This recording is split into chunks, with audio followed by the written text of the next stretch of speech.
کہ ایک دفعہ جبریل پیغمبر ختمی مرتبت صلی اللہ علیہ وآلہ وسلم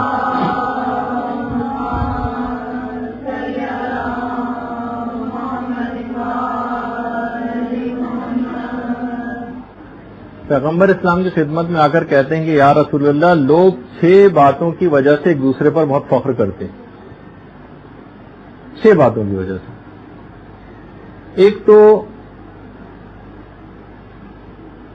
جو فخر کی وجہ ہوتی ہے، ایک تو وہ نسب ہوتا ہے کہ جناب میرا نسب ایسا اور میں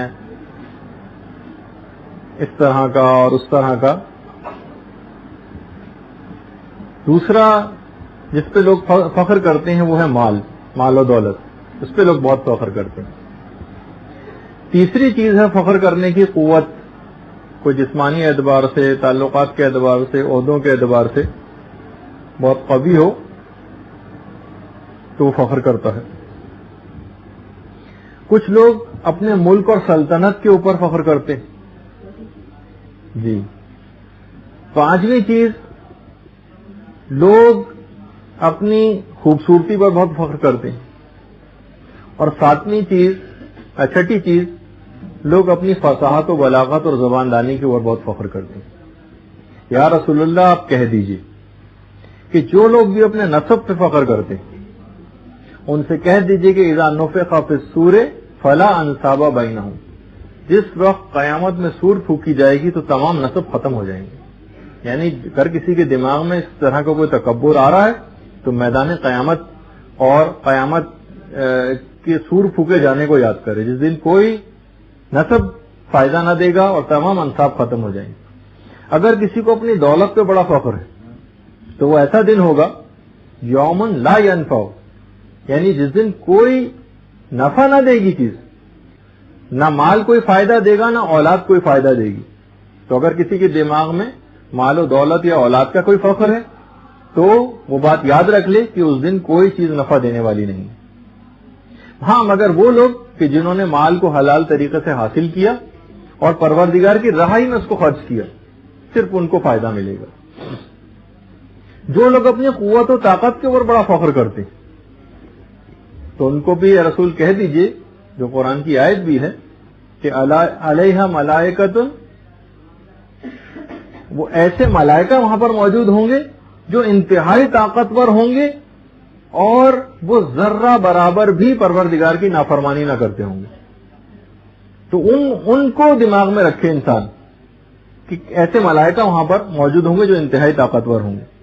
اگر کسی کو اپنی خوبصورتی کے اوپر بڑا فخر محسوس ہوتا ہے تو یا رسول کہہ دیجئے تلفح وجوہہم النار، کہ اس دن چہرے آگ میں جلائے جائیں گے. اور اگر اپنے اس خوبصورتی کو اس نے کسی حرام کام میں استعمال کیا، میک اپ کر کے نامحرم کے سامنے گئے، ایسا لباس پہنا کہ نامحرم کی توجہ کو اس نے جذب کیا، ایسے چہرے اور ایسے جسم یہ قیامت کے دن آگ میں جلائے جائیں گے. اچھا، اسی طریقے سے اگر کسی کو اپنی فصاحت کے اوپر بہت ہی بڑا فخر ہو رہا ہے تو اے رسول ان سے کہہ دیجیے کہ الیوم نختم علی افواہہم وتکلمنا ایدیہم، کہ اس دن ان کے منہ کے اوپر مہر لگا دی جائے گی اور اس کے بعد ان کے اعضاء کلام کریں گے، جس پہ ہم آگے چل کے تفصیلات اس کی بیان کریں گے. اگر کسی کو اپنے ملک اور سلطنت پہ بڑا فخر محسوس ہوتا ہے تو اس دن اے یا رسول اللہ ان کو بتا دیجئے کہ اس دن اعلان ہوگا لمن الملک اليوم للہ الواحد القہار، آج کس کی حکمرانی؟ آج اس واحد قہار خداوند عالم کی حکمرانی. تو یہ تمام اس طرح کی جتنی بھی چیزیں ہیں نا، یہ سب ختم ہو کے رہ جائیں گی. تو انسان اپنی ایک ایک اخلاقی برائی کو قیامت کے دن کو یاد کر کے اور اس کی تفصیلات کو یاد کر کے ختم کر سکتا ہے. اچھا، اسی طریقے سے باقاعدہ مناقب میں ہے کہ ایک دفعہ ایک آدمی سید الشہداء امام حسین علیہ الصلوۃ والسلام کی خدمت میں آتا ہے.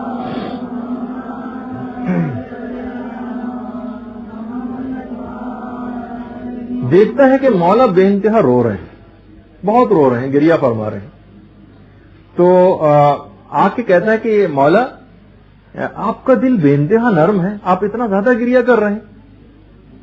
امام نے فرمایا کہ تم کو پتہ نہیں کہ قیامت فقط اہل خوفی کے لیے، یعنی جو اس دنیا میں قیامت کا خوف کرے گا اسی کے لیے تو قیامت فائدہ مند ہوگی.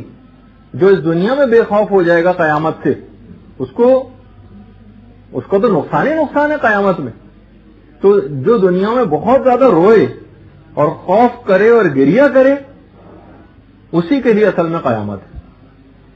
اچھا، اب ایسے افراد کے لیے جو دنیا میں بہت زیادہ قیامت سے ڈرتے ہیں، خوف کرتے ہیں اور گریہ کرتے ہیں، فرشتے مومن کو موت کے وقت خوشخبری دیتے ہوئے کہتے ہیں کہ اے شخص، اب تیری تمام پریشانیاں ختم ہو رہی ہیں اور اب تجھ کو وصال پروردگار نصیب ہو رہا ہے. برحمتك يا ارحم الراحمين وصلى الله على محمد وآله الطاهرين.